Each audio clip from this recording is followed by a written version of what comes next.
Good morning, everybody, and welcome to my YouTube channel, Ron's Weight Loss Journey, and I'm Ron. Well, if you're new to my YouTube channel, welcome, and if you're a returning member, welcome back.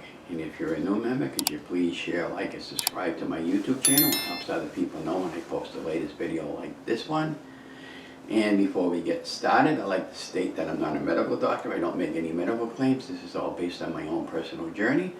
So before you start any journey regarding weight loss or any journey that has to do with medical, could you please make sure you consult your doctor, and you should be fine going forward.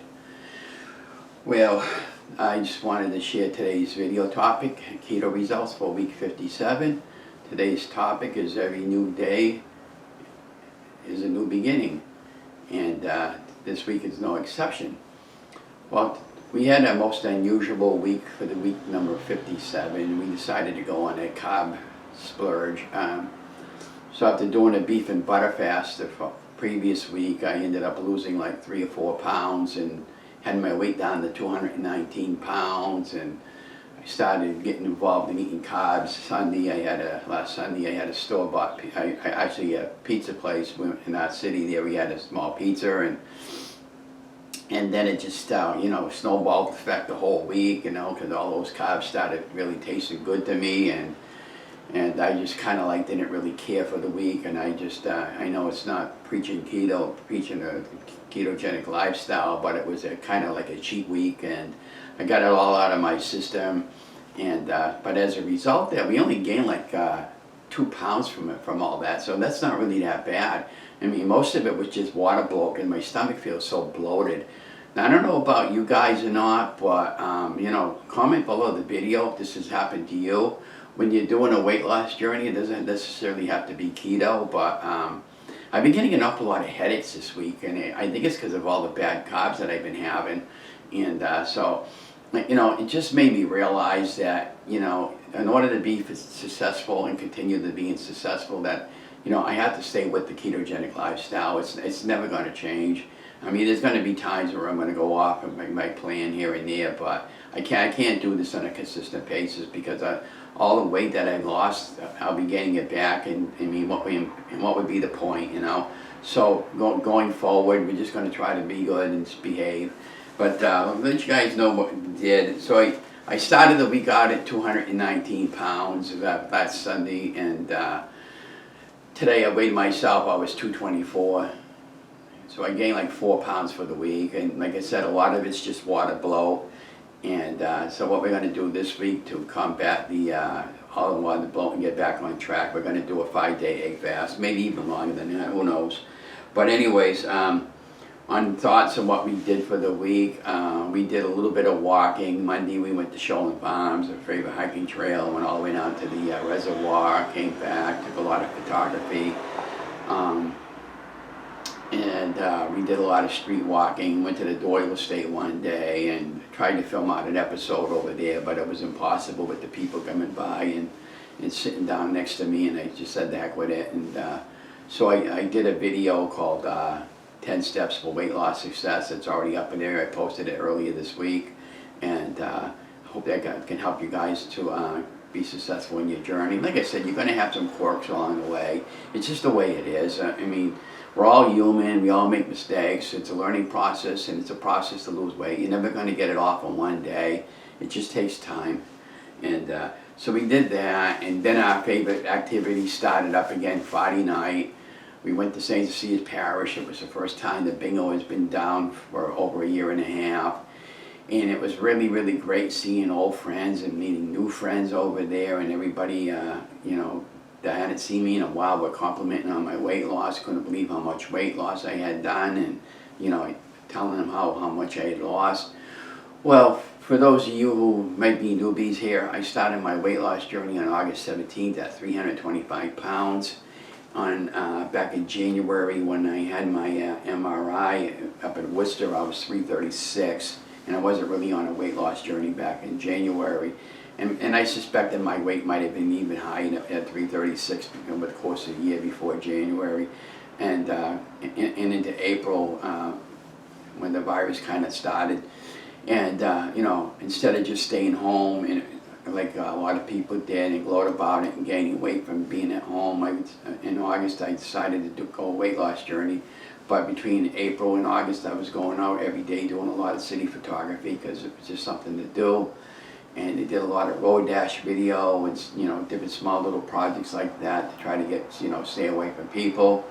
And so now that our activities are returning, I'm so happy. I mean, the mood was absolutely terrific. Nobody, there wasn't a bad feeling bone in the place. Matter of fact, she had 239 people, and I told Betty I'd probably start volunteering 1 or 2 Fridays a month when I can. Probably to sell pool tabs, and then if I want to play bingo, I'll probably sell before the bingo starts, and, you know, anything I can do to help it out. But you know, with the city volunteering in our city and the bingos and the organizations, remember, like Mayor says, the world can't run by people who those don't show up. So just show up, and, you know, if they ask you to volunteer, if you feel good enough, then volunteer.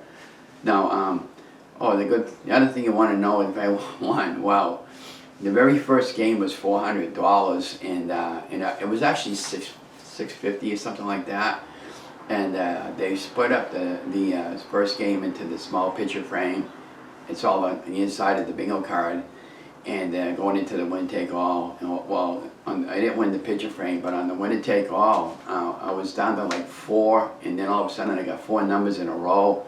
So I hollered bingo on the 51st number. I needed B7, and I ended up splitting it with somebody. So I ended up getting 200. My wife we ended up spending about $70. We didn't spend that much, but what a relief that was. And it goes, oh my gosh. And then the guy that brought the cash to me, he says, nothing ever changes. He was just busting my choppers. But I says, I hope nothing ever does change when it comes to going to bingo and winning money, because there's nothing like a greater feeling than just going to bingo and winning money, or buying a scratch ticket and winning money on a scratch, especially when you don't expect it. And in bingo, my wife and I, when we first got together 40-some odd years ago, bingo has always been one of our favorite activities. There was a time in our city we had bingo 7 days a week. Sunday morning there was 2 or 3 bingos. We had bingos, there was like 2 or 3 bingos almost every night of the week at different locations, and now we're down to just 1. And it's kind of really sad to see all that activity going away. But, you know, I'm glad it's back. So going forward, we're going to continue with that. You know, when we have the money, we'll go. And when I don't have the money, I'll probably just volunteering. Oh, yeah, I got some great news to share with you guys. So last Friday when I went walking, I stopped in a local taxi cab company. I saw a help wanted sign, and they inquired about the job. He wanted to stop me right away at 12 hours shifts and, you know, 5-6 days a week. I goes, no, that's like going back to work full time. And it wasn't a steady pay. What I mean by that is whatever amount of money they take in on a fare, you're getting like a percentage of it. And I goes, no, I need something with a more stability as far as pay scale goes, what I'm going to be making an hour. I didn't want to work that many hours. I didn't want to have to get up at 5:30 in the morning. So I applied for one of our local grocery stores in Hannaford's, and I also applied for Claude's department store. I did both one online and one offline. The one offline was Hannaford's. I went down there one day and I picked up an application, talked to one of the managers that worked the area on the main floor, and then the personnel manager in the office there. She called me up almost the very next day after I filled out my application, and she set me up for an interview. So we had a really great interview that lasted I had two people actually interviewed me, and they all know me at Hannaford's anyways. And so the job that I applied for was at Hannaford's to go, and the reason why I wanted that particular job was because I could be on my feet, I could be walking as opposed to driving a cab, and get exercise. I could get to know where all the products are in the store, and I could be moving all the time, and I could be bending over to pick up items, and I can use my cane if I need to, and I can hold on to the grocery cart when I start putting together grocery orders. And so I called up Social Security, and I called my rent people up, and everything with the hours they're giving me and what they're going to be getting an hour. It works out good. My rent's not going to go up. I'm not going to lose anything off my Social Security. and the hours are 28 hours a week, and I could be very flexible hours with me, and they could be flexible hours with me, and I could be flexible hours with them, and it's going to be a win-win situation. Now, I'm scared to death about it, but you know, I volunteer 10 times that many hours in a week, so it shouldn't really be an issue for me, other than just maybe, I don't know, I don't really see any issue or problems with it at all, to tell you guys the truth. So on October 1st, I'm going down for my 3-hour orientation, and then she'll set up a schedule. But before we leave this particular segment, she called me up, and her name is Nancy. She's a real nice lady, by the way. And you know, I was telling her about my weight loss journey. How'd you lose so much weight and all that stuff? And you know, she said, well, you know, we got a nutritionist here that puts out some cooking shows and stuff like that now and then.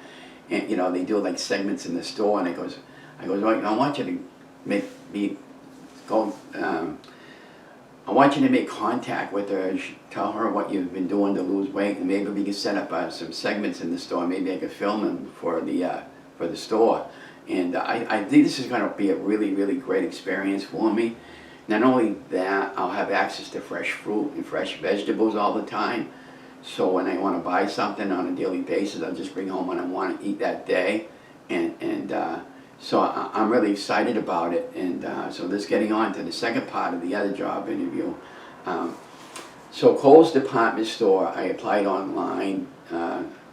Her name is also Nancy. She called me up and she said, Ron, I'd like to hire you. We had a really great conversation over the phone. This is for 38 hours a week, but I don't want to work that many hours. And so anyhow, she explained to me the procedure and how they do things at Kohl's, and you have to wear a black shirt. And so let's rewind just a little tiny bit. So when Nancy asked me, she said, what size shirt do you wear? And I said, well, usually a 1X, because they lost a lot of weight. Well, she says, I got a large and I got an extra large. She says, I got a 5X. And I said, well, I don't need a 5X. So I'm going to try the large, maybe take a large and try on the 2X, and maybe wear the 2X until I can fit into the large. But, you know, we have other Hannafors in our local area, so I'm going to talk to her and when I start and find out maybe if one of those stores might have a 1X that they can give us, and maybe swap a shirt with them. And, you know, I'll run that by her for an idea. But I was feeding off a lot of my ideas to Hannafors, and she kind of really liked a lot of them. And so on getting back to the Kohl's now, this coming Wednesday I'm supposed to have an interview with the store manager. But I have to call him up later today and tell him I'm going to decline the interview and decline the job offer, because Hannafors is really what I really wanted, and it's a little bit closer to where I live. It's within walking distance, and that all works out really good for me. And like I said, I'm very, very excited about it. And you know, going forward, I'll let you know how we do, because you know, everything's so expensive. You know, now I'll be able to get caught up on all my medical bills and get some clothes that I badly need, and get my camera that I badly want. And then after all that, who knows? Maybe I'll stay there, maybe I won't. But you know, I'm gonna at least try it. And if I feel it's too mumuch for me, I'll just tell them up front, and I'll just say thank you, and just leave, and just don't bother with any job possibilities anymore. But all the hours I volunteered this past summer, I volunteered over 200 hours of volunteer community service. I didn't get paid, and a lot of times I didn't even get a thank you, and I'm just getting tired of it. I feel as if all the volunteering I'm doing, people are just taking advantage of me, and I don't want to be taken advantage of anymore. I want to start getting compensated for what I do. I'm very good at what I do, and I know exactly what I'm doing, and there's no reason why you know, I shouldn't have got paid at least a little bit, you know. But you know, they pay those band members $1,500 a concert, from what I was told.